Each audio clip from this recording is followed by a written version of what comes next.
Tapi yang aku paling pelik sekali kan, kau bunuh Mak Melah. Kesian tau. Perempuan tu tak berdosa. Kenapalah kau nak bunuh dia? Oh, I tahu sebab apa. Sebab you benci dengan dia, sebab dia rapat sangat dengan anak you kan. Sebab tu you bunuh dia. Tapi, Mimi menantu I pun you bunuh juga. Why?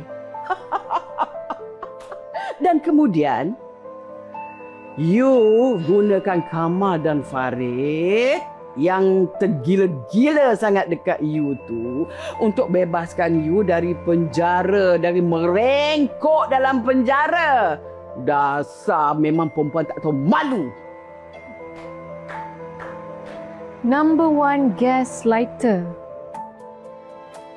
You ni memang perempuan psycho lah, Puan Hafsah. Hey, you dengar sini Kau dengar sini.